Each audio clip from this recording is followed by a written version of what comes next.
The backlog is one of the core concepts of agile development. The idea is we have this prioritized list of things that will add value to the organization.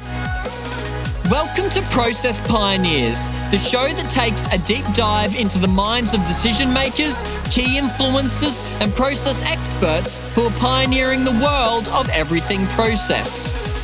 Welcome to the next episode of Process Pioneers. My name is Daniel Rayner. I'm the host of Process Pioneers, and what a journey it has been so far. We are over 150 episodes, possibly even 160 episodes. It's hard to keep up when we're delivering one new episode a week sometimes, but it's been quite the journey so far. I know we've received many fantastic feedback and positive reviews about the podcast. There was one in particular that I just had not too long ago, and someone reached out to me just wanting to express some gratitude about the podcast. They were able to land a role here in Australia, and they were from the Netherlands, I believe it is. They were from the Netherlands, looking for a new role in the process space, in the BPM space here in Australia, and they stumbled across the Process Pioneers podcast. And long story short, they were able to land a particular role because of the connections I made through the podcast. So that's just one of the many stories and testimonies I'm hearing about from the podcast. So if you've been following us for some time, a warm welcome back. And if this is your first time listening, then a warm welcome to you. There's plenty more episodes similar to today's conversation that you can go back through. We're on all of the different podcast channels on YouTube and LinkedIn and all of that as well. So, but today, very exciting conversation with a guest who's actually been on the series before. It is a pleasure to welcome Shane Hastie back to the show. He's the global delivery lead for SoftEd. He's got a strong focus on agile methodologies, agile project management, and business analysis, and is well connected with the IIBA network, which I know many of the community would be familiar with, being part of the community yourselves. So Shane, very excited for this conversation. Thanks for joining me. Daniel, thank you for having me back. So I know, Shane, you've been very busy authoring a book, I should say, called The Rock Crusher. Can you please talk to the audience? I'm sure some of them have heard about this book that you've published. Others haven't. Can you just give us a general thesis on what you dive into in this book? Cool. Well, thank you so much for the opportunity to talk about it. There it is, The Rock Crusher, a flow-based model for backlog management. We published with the IIBA Press, so it's available through the IIBA. There are three authors, myself, Steve Adolph, and Ryland Layton.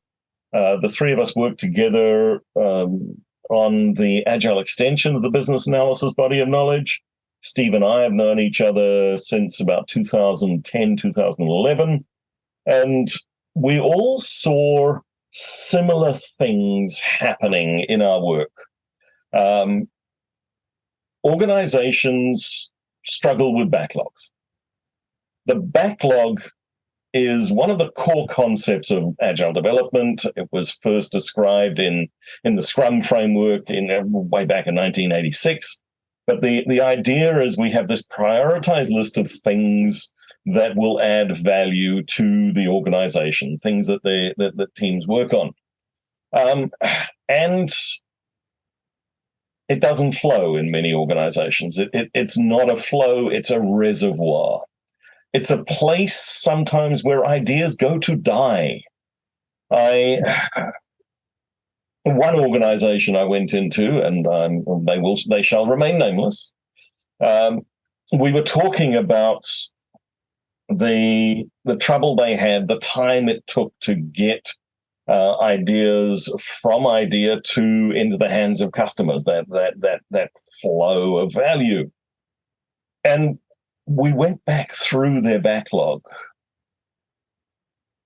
There were over 1,000 items sitting in a list. and about 30 of them were over 7 years old. But once a month, they would have a conversation about what are we doing next. And these 30, along with everything else, would have to be discussed over and over and over again. They were never going to be worked on. Mm. Everybody knew that nothing at that age was going to be worked on. Mm. I mean, nobody was prepared to say, let's just take it out, throw it away. Mm. And yeah, that's an extreme case. But almost every organization I go into, when we start talking about, okay, let's look at your backlog for a single team, for a portfolio, for a program of work, let's look at the backlog. And the idea of the backlog is it allows the organization to be nimble, to be adaptive, to rapidly shift priorities. Mm. But in most places, the backlog is where ideas go to just sit. Mm. And I would assert that in almost every organization, if you've got something that sat in that backlog queue for longer than 90 days, it's never going to get done. Mm. And in the Rock Crusher model, one of the most important things that we're calling out is the need for what we call a wastegate. Mm. Ideas come in, and the metaphor of the rock crusher is that these ideas are chunks of rock. They could be big, they could be small, but they're chunks of rock.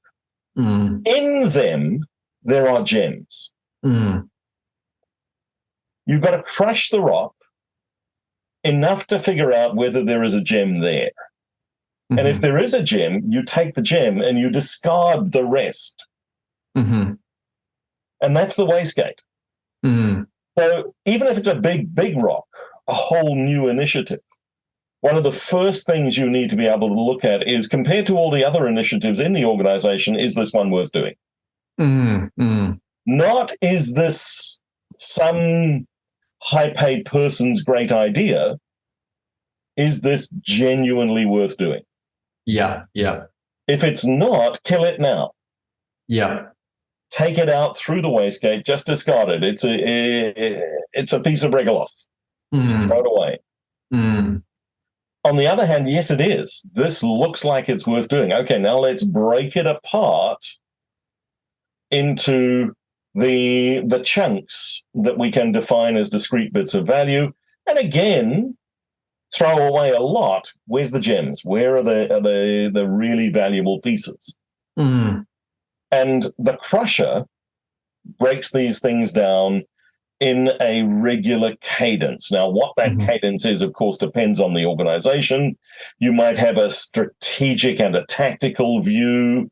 There's an intake process at the top where all ideas come in, and it's really important. All ideas come through the same intake process. There is a validation. And even if this is something that is highly valuable, really urgent, it comes in through the intake process and then it drops rapidly through the funnel. And it gets so a good idea that is very important has to be able to get through that funnel very quickly. But we're also then choosing, if we're doing this one, what are we not doing with other things? Yeah. Because the organization's capacity is always going to be a constraint. Yes. And you will always have more ideas than we have capacity to deliver. Yeah, yeah. So managing that flow, managing what we're not going to do and what parts of stuff are we not going to do, and keeping that cadence. So at the team level, what's coming out, what we call the thin pipe at the bottom of the funnel, this is your steady flow of ready work that an agile team, or any team, quite honestly, can pick up and deliver. And we know that this is the most important thing that this team should be working on right now. Yeah, yeah. And these are small chunks of work that go through whatever your agile process is. If you're using Scrum, they would go into the product backlog and then into the iteration backlog. The ready work is straight into the iteration backlog. If you're using Kanban continuous flow, these are the items that are at the top of the list, ready to be pulled. Yes. Getting it to that point is the responsibility of the rock crusher. Yes. Okay. So how do teams go about the prioritization of these items, and what's the most valuable? Because you mentioned earlier that there's one organization you're working with had over 1,000 sort of items there, and I would probably say different people, depending on where they sit in the organization, have a different thought around, well, what should be prioritized. How does the rock crusher, I guess, enable or support the teams to better prioritize and better work out, okay, what is most valuable for us? There needs to be some sort of an agreed value model. Mm-hmm. An absolutely objective mechanism to decide what is the organization value from these things. And different organizations will take different factors into account. Right. But that model needs to be defined for the organization. And then that's why the funnel, the intake, every idea goes through it. And even if it is this is the hot, high priority number one thing, it goes through the value model and it will clearly come through. Okay, yeah, wow, yes, this is so important. We need to do it now. Yeah. Right. And managing that. So a key thing is defining the value model. How do we know what are the factors that we as an organization will take into account to prioritize? And that can be a tough conversation. This is not a team level conversation. This is an organizational portfolio level conversation, that there's an absolute transparency and visibility about what are our decision-making criteria to come up with value, like to identify. And we also have to take into account the learning process and the speculation process. So we think this is a great idea. What's the small piece we can carve off? Literally take a chisel to the side of this rock, and it looks like there's a chunk of gold in there. Let's drop this piece through and do the experiment. Yeah, that'll then tell us whether it's worth doing more. So we have a concept of a crusher, which is a way of making that often analysis work visible.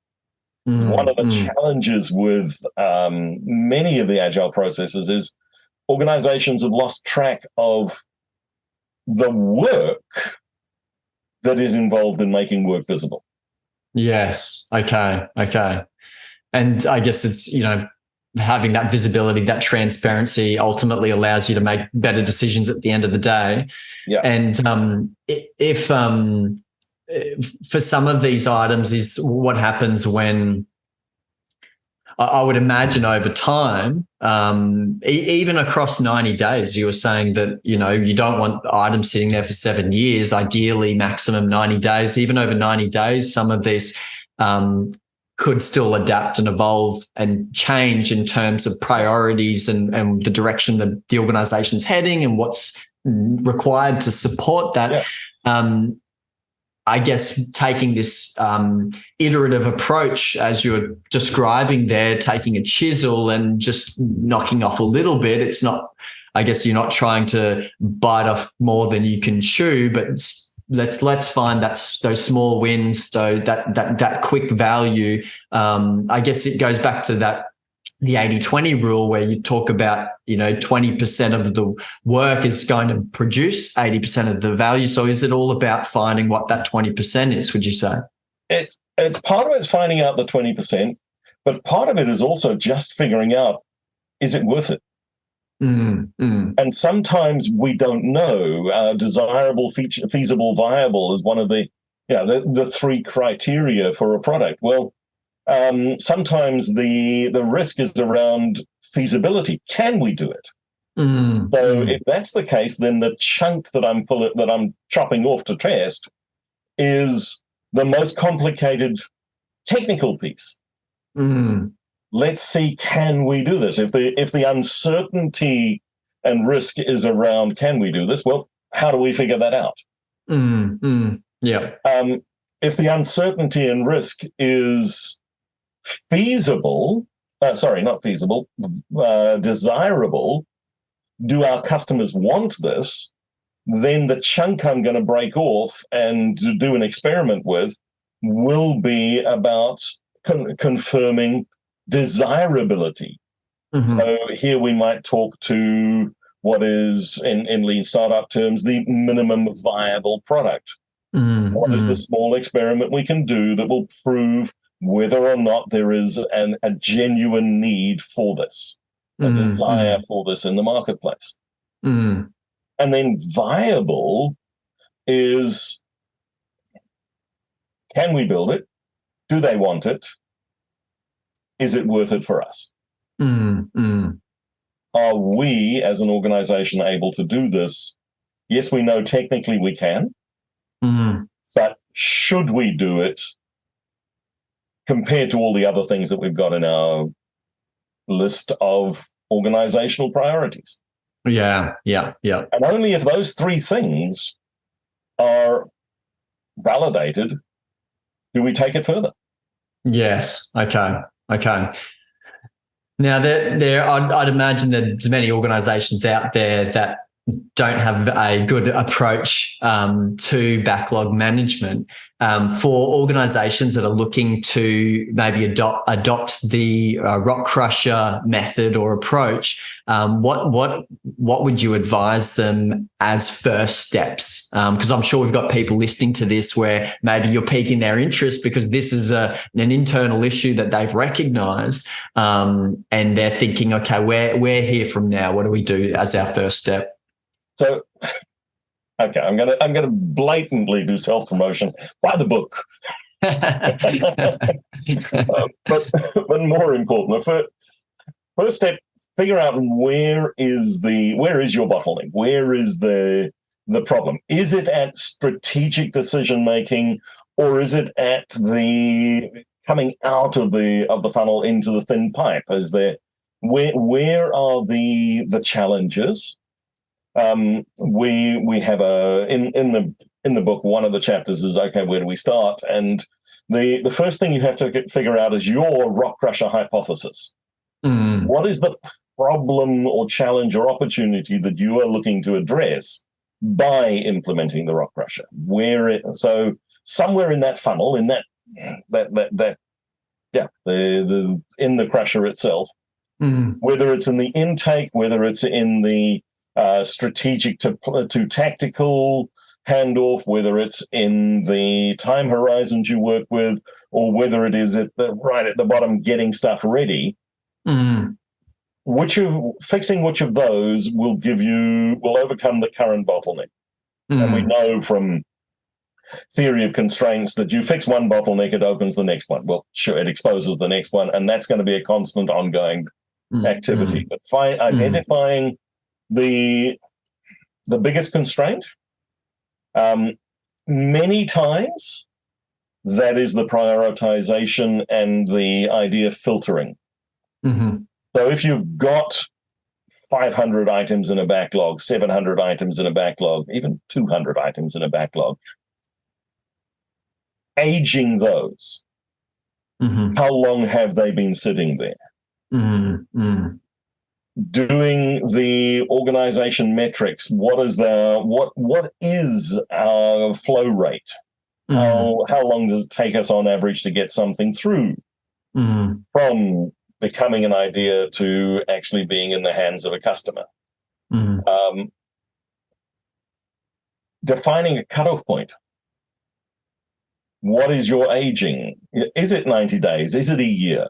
But there will be something, a time period beyond which you can say historically, if something has waited this long, it will never be done. Yeah. And have that courage to then say, okay, anything but older than this goes. Mm, mm, mm.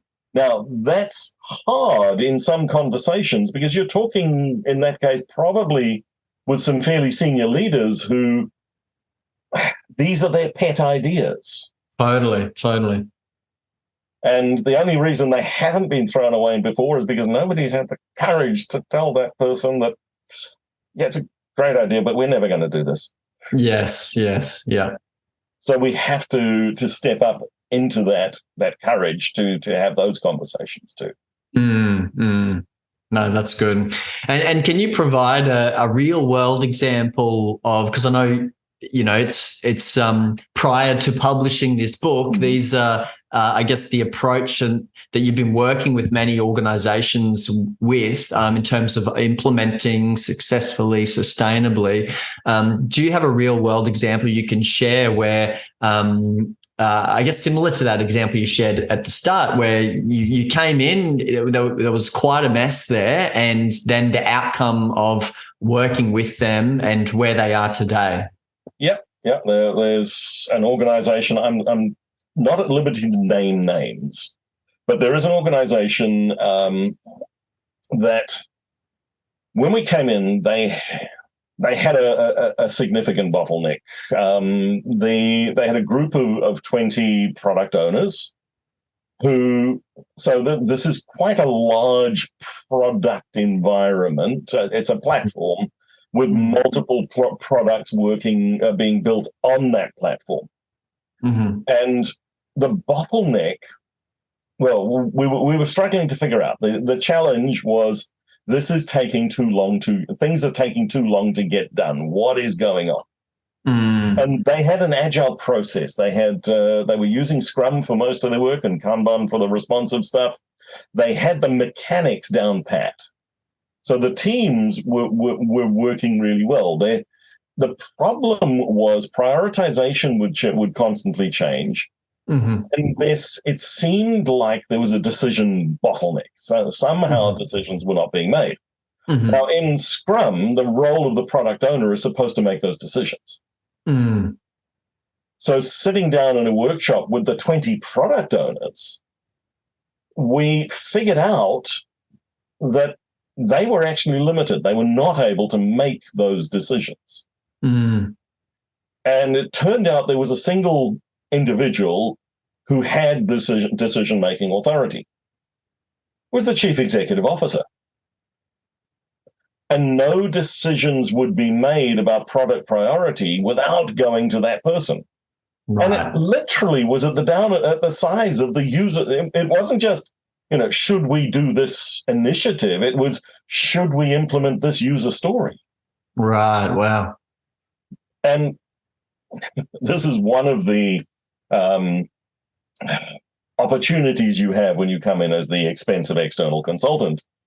You can go and speak truth to power. So I was able to go and sit and talk to the chief executive, and he was the one who had initiated the review. Mm-hmm. So when I was able to say, well, yeah, we've figured out where the bottleneck is. It's you. Please hold up a mirror. It wasn't quite that, but I was able to get that communication across. And this person was initially surprised, but surely they can. And then we actually looked at some of the specific scenarios, and they realized, this behavior was not their intent, but is what had happened. Mm-hmm. And it took about 3 to 6 months for them to really let go. But the chief executive was very conscious, and that group of product owners felt more and more empowered. And over about a 6-month period, they reduced the decision-making cycle significantly, and were able to actually manage their flow. The other thing we did with them was we looked at the ideas. We started with an initial cutoff of 180 days. I think they're now down at 90 days. Anything great. older than this just goes. Yeah. No matter who requested it, who wanted it, it's never become important enough. Let it go. And if it truly is that important, it will bubble up again. Yes. Great. And obviously backlog management techniques isn't a new topic, but what does the Rock Crusher offer that's maybe an advantage over the traditional approach or method that organizations have been using?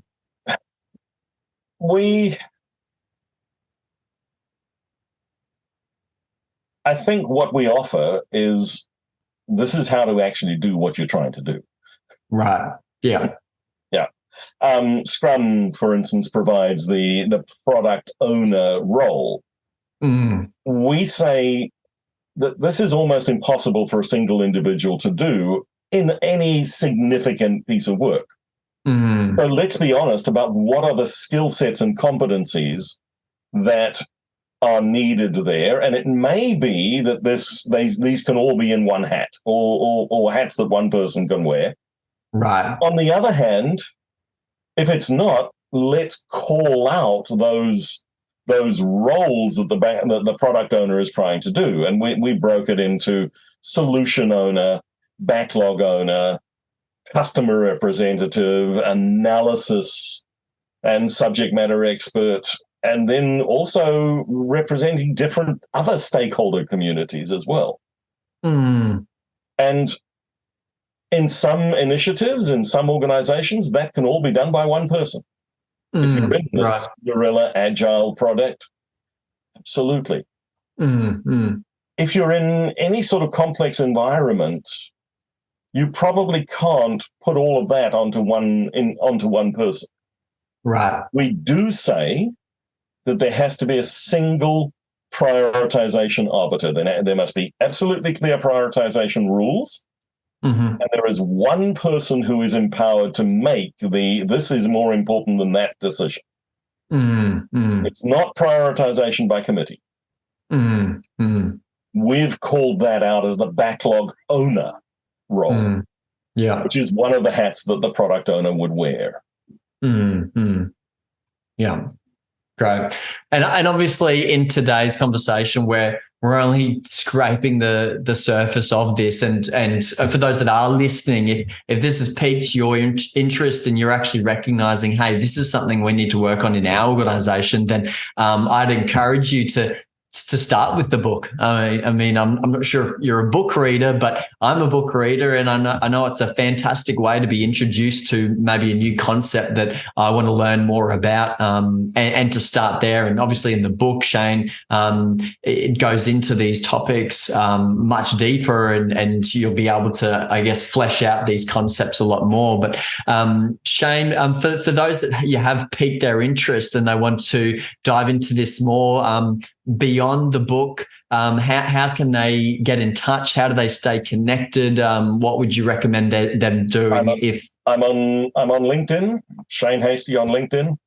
That's probably the easiest way to find me. I'm at softed.com. And the book is available on Amazon. There is a Kindle version. There is a paper version. I really like the paper version because they've done us proud with all of the graphics there. It's all full color, and I'm really happy with the IIBA did the typeset and the last mile stuff, and they did a really good job. Fantastic. That's awesome. Well, Shane, it's been an absolute pleasure to have you back on the podcast. I'm really excited for this book and to see the impact that it has in the community. I know that, with the IIBA, you're in good hands there, and there's a lot of people there, I'm sure, that are excited to get their hands on this. So again, thanks for sitting down with me. It's been an absolute pleasure. Daniel, thank you very much for having me.